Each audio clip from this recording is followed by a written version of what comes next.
So once I said that I wasn't going to be in the church anymore, he said that I couldn't come back indefinitely, and that I was like Eve, that I was like, I'm basically Eve. And they took my picture so that they could put it on the wall so that I could never come back in the church. I don't know why I let them take my picture, but I needed a ride back to Maryland, which is like 4 hours away. Yeah. And I remember another person, one of my friends who got put out the church a while ago, they did not give her a ride back.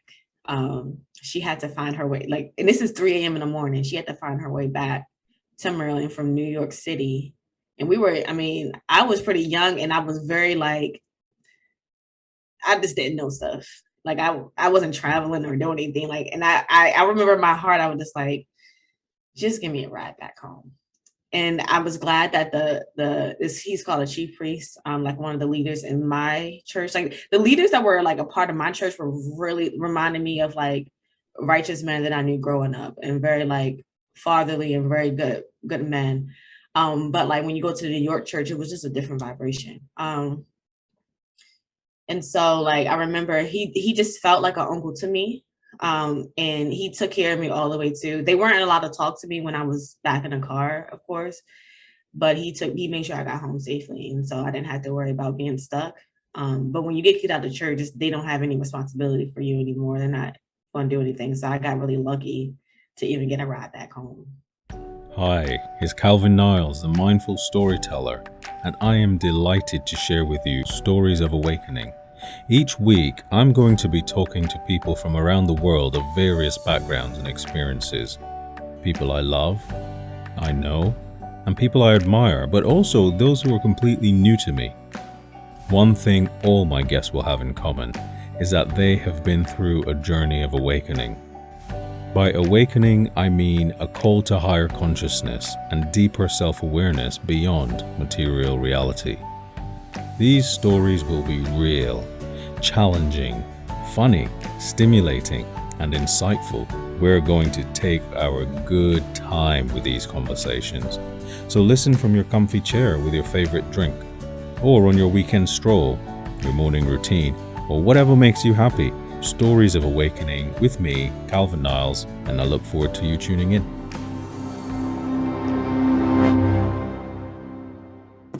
Okay, well, welcome to another episode of Stories of Awakening. I'm so happy to have my friend Dani Jessant here, and we were having a good laugh a few minutes ago, weren't we, Dani, about all kinds of things. Yes. Including me putting my foot in my mouth. Indeed. But we cleaned it up. Yeah. Thanks for your help there. Dani, it's just really delightful to have you on. And I've been seeing your work as well on YouTube with helping people to improve their life and mental health. And I also know you wrote the book, Brown Girl All Caught Up. And I just know that your story is rich and we can learn a lot from it. So the reason why I wanted to have this conversation with you is because, when we spoke all those months ago, I think it was last year, actually, we spoke for the first time. And, you have a really rich history of experience, maybe a religious experience, maybe some indoctrination, maybe some awakening moments. And all of these things went into this washing machine. And I'd just love to hear your thoughts on what caused you to sort of wake up to higher consciousness and get to this path of your journey that you're on now. It's a really good question. They always say it's a really good question when you're trying to get your thoughts out. I think my awakening happened because I was on a journey when I was younger. So I think my family was very religious. So on both sides, they follow Christianity very heavily. And so growing up in Christianity, you're naturally just going to be a Christian because you have to follow the rules. You're following what your parents have aligned themselves with. And during that process in the beginning, I remember church was near my cousins. And so church was fun. And I associated church with happiness because I was able to see my cousins And being my mother's only child, I didn't get to see them too often at one point. We ended up living together like multiple times, so I kind of had that family dynamic with them. But I just remember initially church was just a fun place to be because I get to see my cousins and I get to see friends that, you know, were at church that you don't really see in school. And I like that. Um, then my mother moved to a different church that she liked better. And that was a difficult transition for me because I had to meet new people. I was the new person at church. And I also had to involve myself in a lot of activities because my mom wanted me to, because I was kind of distant from the other children. And it was because my cousins weren't there. And so I didn't have anything to attach to. But when my mom put me in all these activities, initially it was just like, I didn't want to do them. And I felt forced. And after a while, I built friendships. And so then I got like my best friend at that church. And so that made church fun again. And then I think that loosened me up to be receptive to all the other things that I was involved in, because my friend at that church, she was involved in a lot of things. And that was kind of like an inspiration to me. And so there was one group that my mom made me involve myself in. It was a prayer group. And it was just me and this other girl who definitely did not want to be there. But I ended up finding joy in it because one of the assignments we did was we had to write, our feelings and our prayers. And I never really had a relationship that involved prayer until I had that class. And so that pretty much activated my spiritual journey because I used writing to communicate to God and to communicate my feelings, because growing up, I don't think that communicating my feelings was like the status quo or my default. It's just because of how communicating feelings ran in my household. So when I was writing them out, it felt therapeutic. So that activated the journey, that activated me wanting to be more spiritual, wanting to connect with God. And so from there, I ended up in like teaching Sunday school to the children. I was an evangelist, and I was just really interested in the Bible. So I was reading the Bible. And so when I was reading the Bible, it was a little different than, I would say, the performance that you see from your pastor. Like I felt disconnected from what I thought it meant to get to heaven. And when I'm reading the Bible, I have questions. And so I was just in this journey, and I was just like, well, what does this mean? And what does that mean? And I would position these questions to the leaders in the church, and they would kind of be like nonchalant about it and just kind of say, oh, that's how that was. But for some reason, it just wasn't like sticking with me. And so I was still like, okay, well, I'm in this high school Bible study. Everyone here is not as serious as I am about the Lord. And so like I was like, I need to go to a real Bible study so I can get the deets on what am I supposed to do to make it to heaven, because I was also confused about that. Like as a child, I was confused about like what are the things you're supposed to do to get to heaven. And so I needed like a list. I was really logical. And the other thing I was disconnected with like was understanding that there was a difference between me being brown woman in America and understanding that white people in America, like I think just from a young age, I never was told anything about like being Black or anything like that. But I do remember knowing in my head that I don't know how to interact with people that's not brown as it relates to religion, because I have all this other history about like what they did to people. And so I'm like, am I supposed to be nice? Like things just didn't really make sense. I was establishing my own righteousness because, and also still trying to figure it out. So it's a long pathway. Yeah. But eventually I ended up going, like still studying. And so I feel like because of my curiosity, like there was just a path that was creating itself in my world to put me in a different position to see things a different way. And so eventually I got connected with another religious organization. And at that point, I was very young. I was starting my first year in college and just out of high school. And in my mind, I thought like, I'm so serious about like this religion thing that Mm. I wanted to um be like Paul in the Bible. I'm not sure. Mm-hmm. No. But so I was just like, no, I'm on a journey to be Paul. And I was in this restaurant and to like kind of like make this not as long, I ended up meeting someone there who connected me to this church that was different than my church, but still kind of had some of the same foundation. Yeah. But I was interested because they really were breaking down the Bible. They were answering questions that weren't answered in my other church. And so that brought me in. And then there was all these other layers that they started to uncover that made sense to me, even to the questions of like who I was as a brown person. They showed that to me in the Bible. And who were the other people in the land? They showed that to me in the Bible. So because I had all those thoughts in my head and they weren't getting answered, and they had some type of answer at that time, it introduced me to something different than I grew up in. And so I Yeah. think that in itself was a shift in the awakening, because usually when you grow up in something, you don't really stray away from it because you grew up with it, and your mother or your father or your relatives around you, like that community is strong. And so you just stick with it, even if you don't understand it. And so the awakening was first me going somewhere different, outside of what was taught to me, which when I look back at it was probably the first transformation.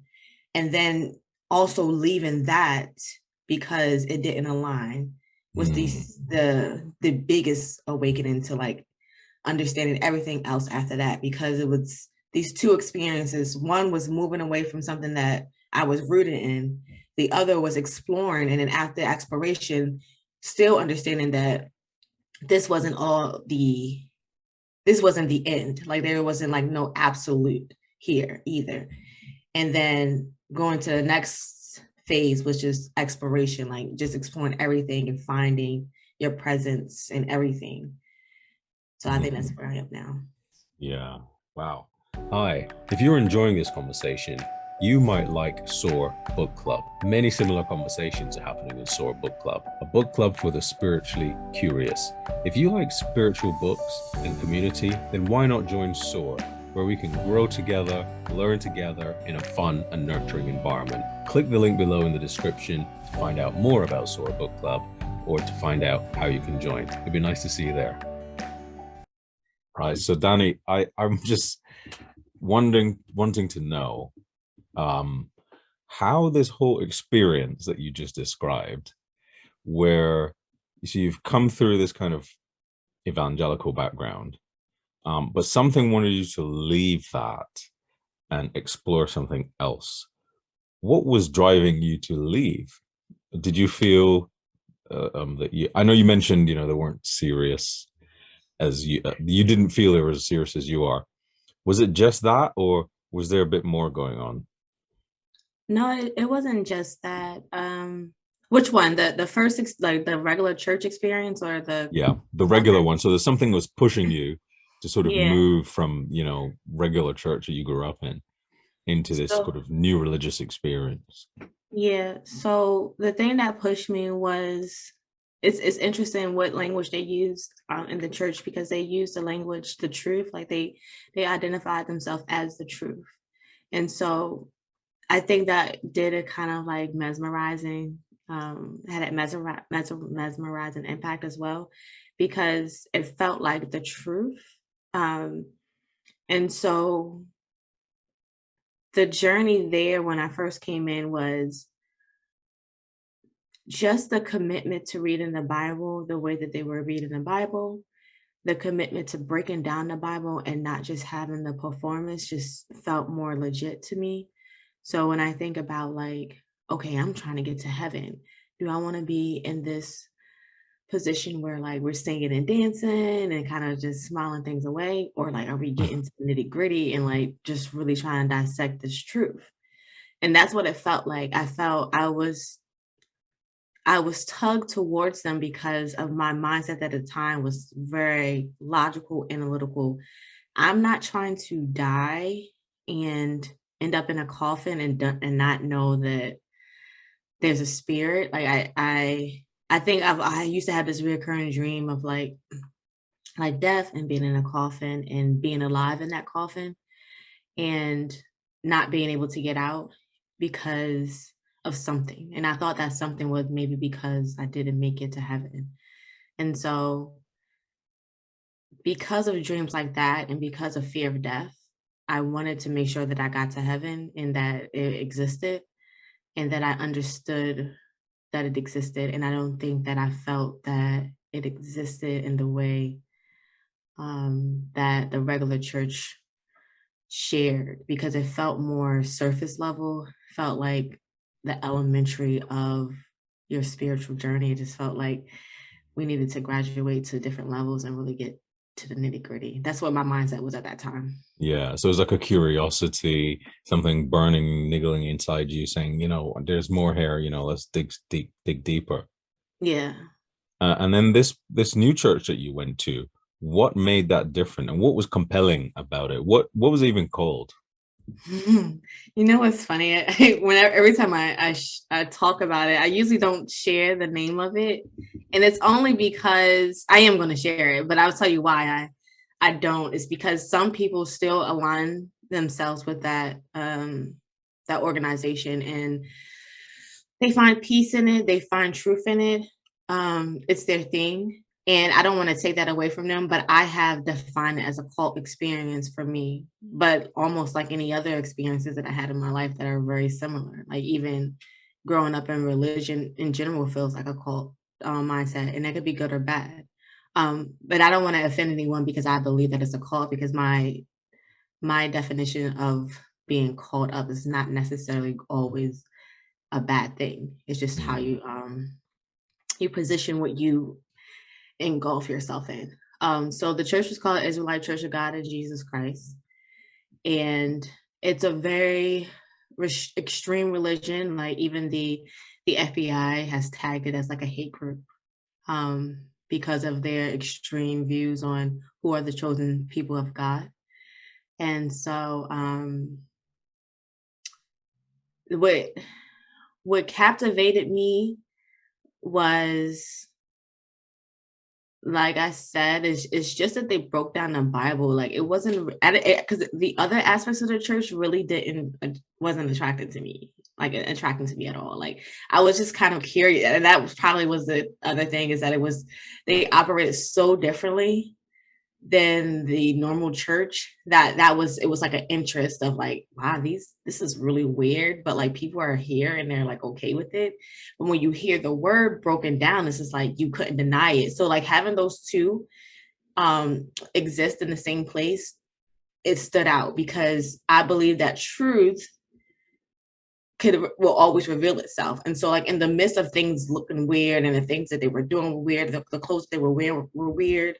When the Bible was broken down, like it was alive, it was true, like I understood it. Like, and that living together was just like, okay, something has to be true about this because I'm sitting here in the midst of all these weird new things to me, but I'm still here because of the way that the word is coming alive. And it's a lot mm, different than I ever experienced. wow. Yeah. Truth cannot be denied. That's you give me a little bit some goosebumps there. When you just mentioned something, you said living together. So was this like a residential thing? No, I just meant like I talk like in parables, but Okay, yeah, I meant like they existed together like in the same place. Like got it's it. almost like if I'm fearing something, but I also love something at the same time, I always believe that that one can cast out the other or one could overshadow the other. So my fear can overshadow my love for something. Like let's say I have a dream of being a ballerina, but I'm afraid of everybody looking at me. So that can cast out the love. Or my love for being a ballerina casts out my fear of people thinking I was going to be upset. So I have this thing in my head that one can overpower the other, and if they live together like that's almost a beautiful thing, because it's like, although I'm fearful every day, I still have enough love to get me through. And so that's what I mean by like the truth was there with all the weirdness, is that like there was weirdness there that really could scare someone away and say, I would never be in there. But because the truth was there as well, it was allowing me to move forward in that. Does that make sense? I know I talked a little. It makes sense. Yeah, what you're saying makes sense to me. And you kind of, I guess you finally felt at home, actually, in some ways, in this environment where the truth was speaking to you, and it was giving you the layer of depth and I guess the more granular interpretation of the word when you were exploring that. So why did you leave? What made it what caused you to move to the third phase of, because there's something happening there. Like, it sounds like there was like a waking up period where you started to discover, oh, well, this is what the Bible was actually teaching. Is that where this kind of helped you to maybe interpret things a bit more clearly? Um, and then after that, what was it that caused you to say, okay, my time here is up? Mhm. Yeah, it was a lot of different things. I actually feel like I had the better experience in this journey than some of the people that I know that have left the church. Because I feel like I was able to extract all of the goodness from it and still come away from it like clean. Um, and throughout my experience, I wouldn't necessarily, because mention you said it felt like home. I wouldn't necessarily say it felt like home yet. I feel like that was the next level. Um, but it felt like answered. It felt like I was moving towards home. Um, because I never really felt completely connected with everything that was being done in the church. It was like, again, that truth was enough for me to stay there, because it was more powerful to me than just trying to figure out my way, because I had something to reference, and they had a lot of guidelines for you to follow.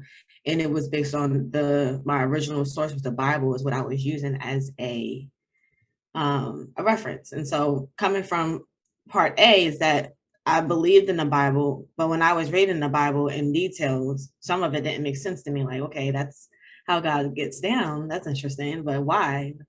Because I'm being taught about a God who's so loving and nurturing and caring. This guy was pretty tough, and some of the things that he hurt people for, I didn't understand. And so when I was in the part B, the other organization. Mm-hmm. Um, So when you left the evangelical church and then you went to the new church, which I forgot that you said the name was, what did you say the name was again? Israelite Church of God in Jesus. Israelites. Yeah. Mm-hmm. Yeah. So when I was in there, what made me leave was not just one thing. It was just kind of like things kind of adding up. And again, I'm still looking for the truth. And so one of the things that started to stand out is that we used to have these events. We had a leader of the church who was the leader of the church was very, I have no idea. I've been trying to describe him for such a long time. And it's really interesting. Like, so he comes off as like a very like a what's a rapper's name that's like, big, are you familiar with Notorious B.I.G.? Yeah. Okay, so that's his stature. Like, he comes off as Notorious B.I.G., but like the biblical sense, right? He wanted to be a rapper, and so like he would do like raps at these events and stuff like that. He had his own production company, and he used to like hang out with women, just have them like, to the side of him and everything. And so that in itself was very like interesting, because it was like, Yeah. okay, but it also made sense to me, because again, I never really knew like what it meant to be a brown woman. And so this part of life really kind of did that for me, because it really, and I also liked that my mom didn't nail that into me, because that's also why I'm one of those people who, I don't look at color anymore like that. And I have to elaborate on that Yeah. eventually. But I needed that point of reference of like, this being Black in America, being brown, and how that relates to the Bible. Like, why did all these things happen to Black people, and I end up being that color? Like, what does that mean? Is it really a curse, or is it a blessing? And they turned into a blessing. Where I think in the other church we were considered like the Gentiles, and this was like, you're the chosen people of God, you're the Jews. So this is now I'm just the side chick, but now I'm actually the wife. Like, this is the transition. So you're more valuable, and they have told you that you're worth nothing, but now you are worth more. So that shift was something. But the guy, the leader of the church, he literally came off like that, but he used to yell and just like he used to yell, be really mean to people, because people would come up to the mic and have these questions, and he, break down the scripture, whatever. And like sometimes he would call him a demon, or like, he would just make fun of them, or like he would say something rude to them. And so like that was my initial like, okay, this is weird. Like, why are we all just sitting here and he's able to talk to people like that? We're all adults and grown-ups. Like, and so, but because the word, again, that truth was so like undeniable and it made sense, I was just like, okay, I mean, that must just be how it is. And then when you look at God in the Bible, God was rude too in doing me things. So it was just like, okay, we're not too far away from this being a theme.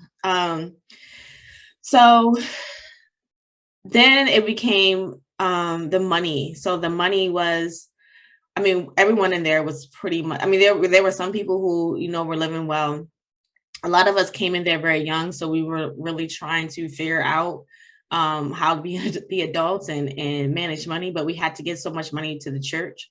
And it wasn't like in my previous church when you gave your tithes. I think most people kind of gave 10%, but it wasn't like somebody was hounding you down if you didn't give your money. Here, it went from 10% to 20% to 30%, because 20% was like, for like 20% was your initial tithe, and it was the extra 10% if you were like a priest in the church. And then on top of that, they would have these events, and they would just kind of like pull you into, or not pull you in, but they would say things so that you would give more money in order to do some event or something like that. A lot of the money later on I find out was like, used for like the leader passions and stuff like that, and his Hummers and all of the things that he would do on his trips and stuff like that. And then a lot of it was just kind of like not even being tended to. So So or this is when you, investing is it this back when in you, the church. right? So that is this where you started to feel like, okay, this is getting a bit too sort of personality based, maybe? Mhm. And is that when you started to have this, there's something that kind of moved you on then, I'm guessing, to say, Mhm. all right, it's time for me to move to, you know, move on? Or did you have some sort of event that took place that triggered that, or was it like more gradual? A lot of it was gradual. I would say the event that took place, or maybe three events right before, because some of the things that were happening was that, we were seeing that we liked things that we really didn't like. We were just kind of seeing it. And I'm never like a person who's going to sit there and say, yeah, I like it. Like, for instance, I saw that like they would say we used to have these like cookout events for the churches, and like it got worse and worse, but we were giving them more and more money. And so like I was calculating that, like, okay, we had this event, we gave a lot of money. This event was really good in this year. And then next year it just got worse and worse, but we're still giving money. So I was calculating that in my head. And so one time someone mentioned like, hey, that event it gets better and better each year. And I was just like, no, but everybody in the church was saying kun was like the Hebrew word of saying yes. And I was just like, why is everybody saying yes to this? And we all know that it's gotten worse. And so that was kind of like a highlight. Okay, this is whatever. Then it was like, I had my son, and we was sitting in the basement. So the basement of the church was like very hot, very crowded, and Mm. it was not a lot of space. And my child was playing with another boy, and when they were quiet and interacting, and I can see the sermon from the TV, like we had like these, and we had like these policemen of the church who kind of like was very militant, and they used to kind of like guard the church and make sure everybody was in order. They kind of pulled me up and said like my son couldn't sit down on the floor, and it kind of like bothered me because it was like, do you see the situation we're in right now? We're stuck in the basement, it's hot, and we're in the church for 8 hours straight, and sometimes even longer. So like the fact that they're quiet right now, like it just kind of like rubbed me the wrong way. Mm. But I had to be meek and gentle. Yeah. And then two other things is that, I was married in the church, and he ended up like talking to another woman outside the church, and it was out of order. Plus, I had this interaction with the man of the church where I thought that he could read mine and he couldn't. And we had like a group of women, like we had like this thing where all the women were getting together to speak to the leader of the church. It was kind of like us building, and he wanted us all to have questions. I didn't have a question, but like I had to be forced to have a question. So I just sent a random question to him, and he didn't like it. And so like like tried to make me feel stupid on the call and tried to tell me that I had to do it myself. And I'm very like if I have something going on with me and someone like pulls me up on that inside, even if I didn't like the embarrassment, I would be able to acknowledge that, yeah, I knew that was like, I did that was wrong. But there was nothing. It was nothing. And so that revealed to me that he wasn't what I thought he was. And that kind of Mm. pulled me out of the church. Yeah. So it sounds like there was a conflict sort of in you, because on one hand, you're getting this truth from this, from the Bible, interpreted in that way. It's helping you to restore your sense of identity and place in the Mhm. religious history as a Black woman in America. And it's given you some sense of pride and purpose as well in your belief system, on one hand. And then on the other hand, you're seeing these behaviors which are antagonizing you, which Mhm. are pushing you, which didn't seem fair to you, which contravened your values, it sounds like, as well. And so you had this tension there. You said you got married in the church, so you had a family in that area. So it must have been hard for you. I'm guessing it must have been very hard for you to muster the courage to go. I mean, how did you find that whole transition? And sort of another part to that question just coming is, as you started to muster this courage, I assume you needed a lot, but I'll hear what you have to say about that. You might find it very easy, but Mhm. I'm guessing that, in this environment, it's become so much a big part of your life.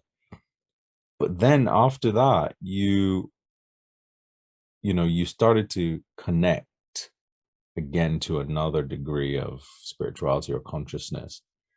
And what was that growth inspired by, um, as you left? Yeah.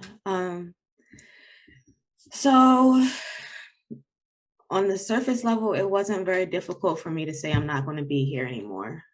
It was a very simple conversation. But the things that happened after that, that was the whole difficult transition, because it's almost like you do something um, initially, and then afterwards you kind of feel the impact of what you did. Um, so initially I was just like, it only took like one thing. It took that call that I had with the leader of the church, realizing that he wasn't who I thought he was. And I was just like, oh, it's time to go. So I told my husband at the time, like, I'm ready to go. And I remember having another conversation. It was after, the incident with the security of my child, where I said I wanted to go, and I had that conversation. He kind of pulled me back. Um, this one I was like, yeah, it's time to go. And he's like, yeah, he was ready to go as well, which doesn't really happen. That it does not happen, because a lot of people get kicked out of the church and things like that, and usually their wives are still there or their husband's still there. Like they usually do not leave together. And so, but we were also at a place where we were not together fully. And so like, but we were, I don't know, it was just weird because when I said I didn't want to go anymore, he said he wasn't going to go either. We just went to the movies on that Sabbath day, which is very rebellious because the day of the Lord, you're not supposed to be at the movies. So we went to the movies and then we came back and it was just kind of like, that's when we started to get all of the people trying to figure out what's going on because he didn't report to his leader, and because you had to report to leaders on top of you, almost like a military my thing. So he didn't report. I wasn't there. We never really missed it unless you were on your cycle. If I was on my cycle, that's the only time I was supposed to miss church. But other than that, he would be there. And so that was a red flag. So we started, I guess he sent the text message to his leader, said like, we're not coming to church anymore. And then I guess that kind of like spread in the church that we were in. And then so like the sisters and stuff like that was communicating. And it's like, oh, this is devil and stuff like that. And so that started to tug on me a little bit because I was just like, oh, maybe it is the devil trying to sway me away from the truth.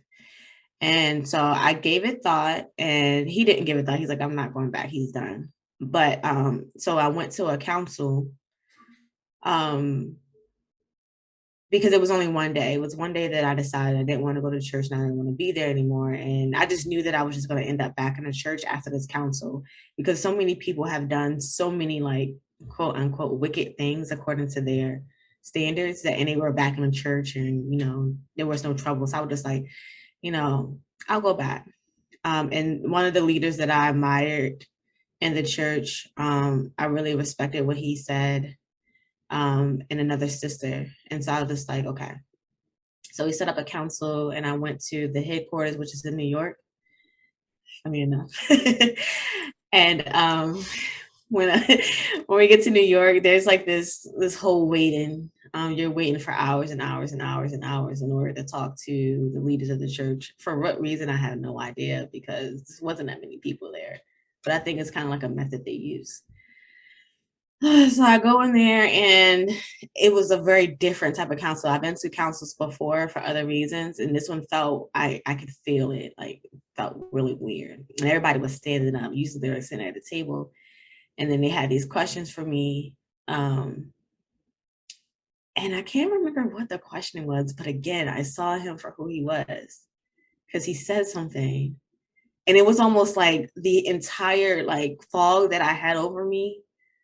Like everything was just so clear after he said what he said. And I was like, I am definitely gone now. I'm definitely gone. And so I said that. Is that something you can share or what he said? I don't remember. Okay. I don't remember. Like everything, some of it, it's been so long. Like some of it is just the feelings and like the outcome of those feelings, but not like the detail of it. Yeah. It was just like, it was almost like an energy. It was almost like I could see, like, I just could see everything for what it was. And I saw like, I know people say I can see right through you. Like they say that line. I never really understood that until that day. Like I really could see everything. And it was so weird the way it happened because I felt so free after seeing him for who he was. Like it wasn't like I got mad or yelled. I just like had a gentle like peace come over me. And I was like, oh, I'm done. Like afterwards, like when I analyzed it, it was just like, I don't know, but I can't even explain it. It's just almost like I had nothing to do with it. It just happened. Like if there was people controlling you out of this land and you're like puppets, like it was just almost like my puppet master was just like, okay, we're done with this experience and just showed me everything. And that's just how it was. Yeah. And so once I said that I wasn't going to be in the church anymore, he said that I couldn't come back indefinitely and that I was like Eve, that I was like, I'm basically Eve. And they took my picture so that they could put it on the wall so that I could never come back in the church. And I don't know why I let them take my picture, but I needed a ride back to Maryland, which is like 4 hours away. Yeah. And I remember another person, one of my friends who got put out the church a while ago, they did not give her a ride back.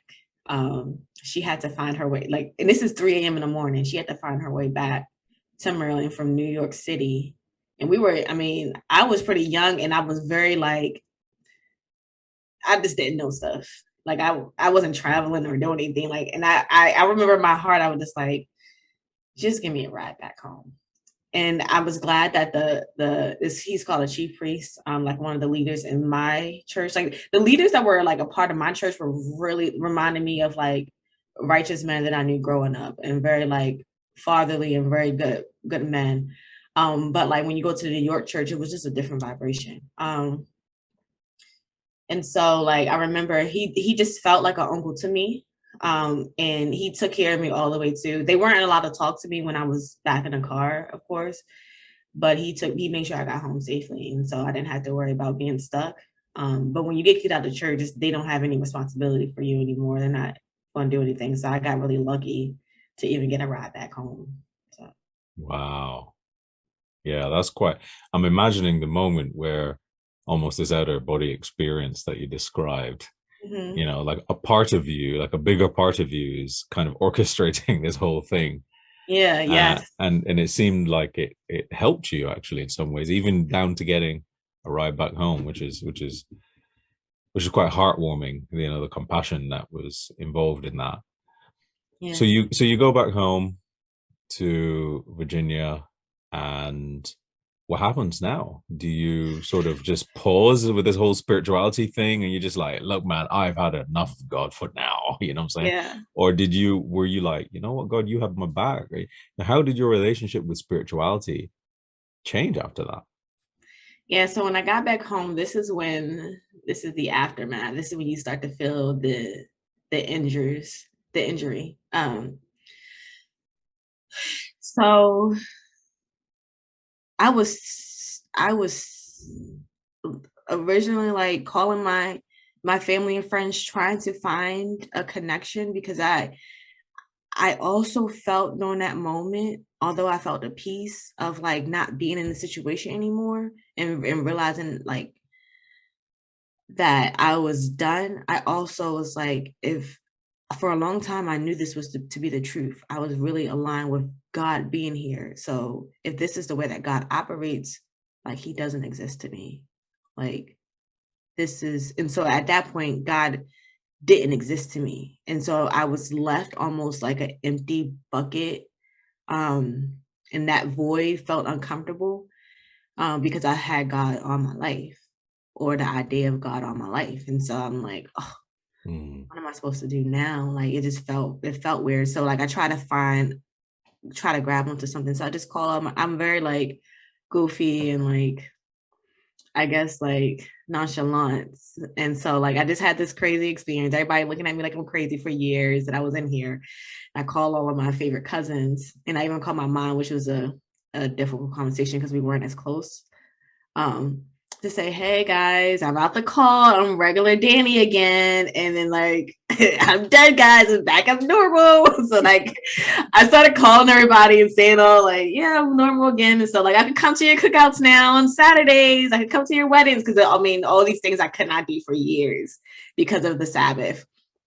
It really kind of disconnected you from your family and the people I was really close to. And so like I just called my best friend, I called my mom, I called my cousins, I just called everybody to tell them I was normal again.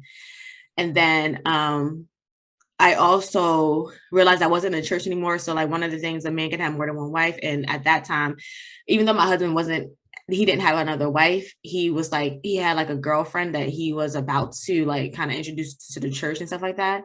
And I was like, yeah, I'm not in the church anymore. So like, we can kind of be, done as well. Um, and so, but then I ended up like, so we were divorcing. So I don't have God. I'm also divorcing. So that feels uncomfortable because I felt like a fool. Like I really believed in this truth, and like now I'm like trying to like mask it with my humor, like, hey, I'm not a cult anymore. But I was also embarrassed because nothing was working out. Like my marriage wasn't working out, and God wasn't working out. And I didn't know what to do. So we were divorcing, but we had children, and I was also pregnant. And so I had to go live with my stepdad, and then we had to like co-parent from there. And that was an awkward thing because um like nothing was working out. Nothing was working out. And so I remember like for the first time feeling that anxious feeling in my chest, like waking up in the middle of the night, and it was like I had no idea what it was. Like I thought that I was dying because I never experienced anything like that. Sometimes when I think about it, I'm not sure if it was like because I realized that I didn't have God anymore, that's what replaced it was replaced with the anxiety or something. Mm. Um, and so like I was just trying to determine. Were you sort of drifting a little bit at that time, Mhm. kind of just drifting? You had the kids, you were with your stepdad, your husband, and you had already divorced, and you were just kind of drifting through life a little bit. And how long did that last you? So how long did that kind of period of, fog, maybe, Mhm. is fog a good word? Maybe a bit of anxiety going on and like, who am I? What do I do now? I have no God, I have nothing. I got my kids, okay, but what to do now? Yeah. Did you reconnect with God after that? When did that happen and how? That happened recently, actually. So for a long time, I was very like spiritual, and I think I still am.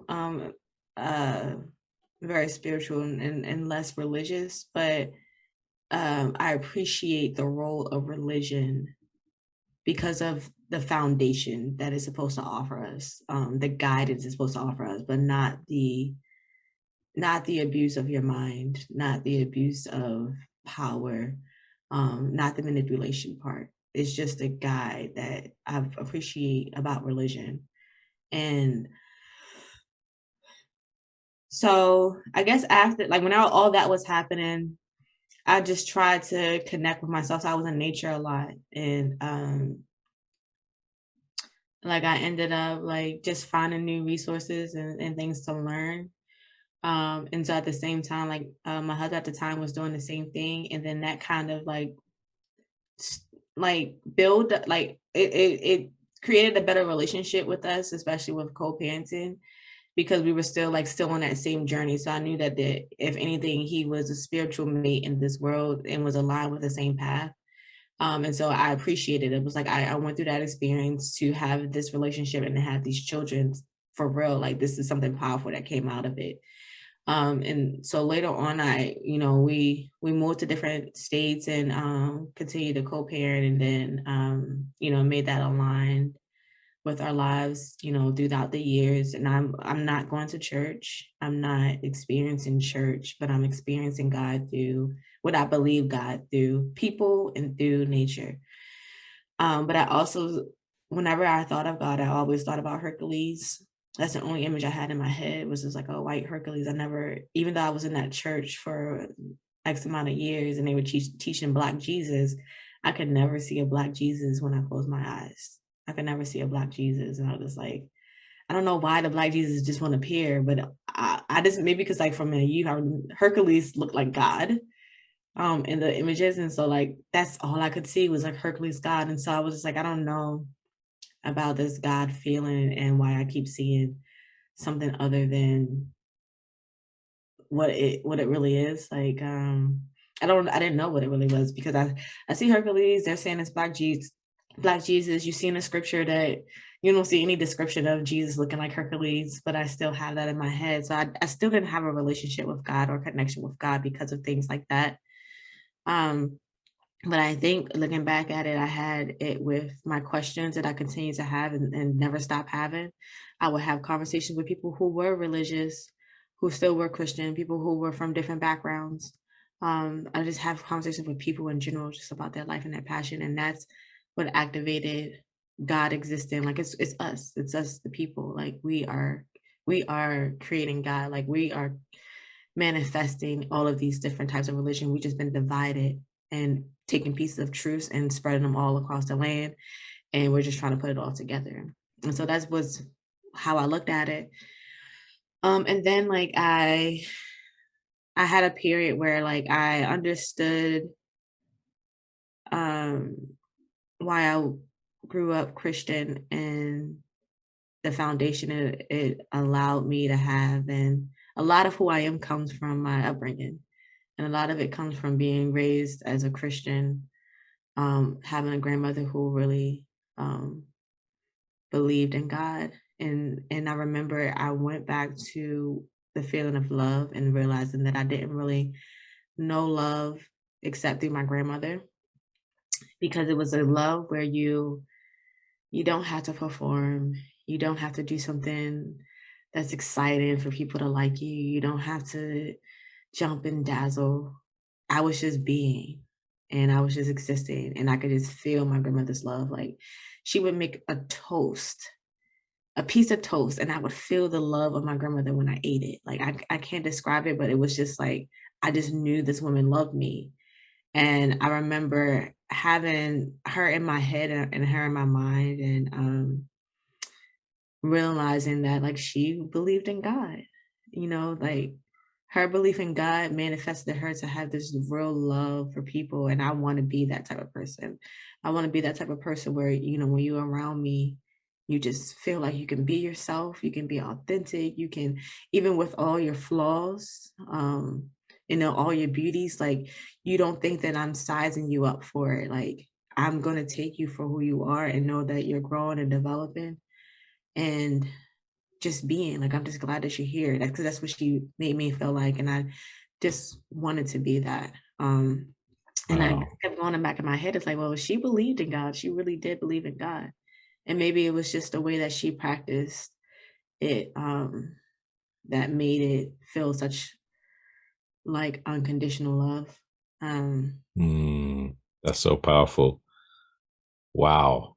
Your grandmother sounds definitely like a few people I know. yeah, What an amazing, amazing experience and a way of being. Very powerful. So, wow.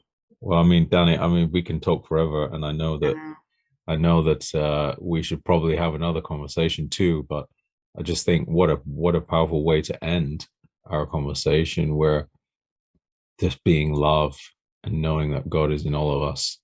The way you describe that is just quite a warming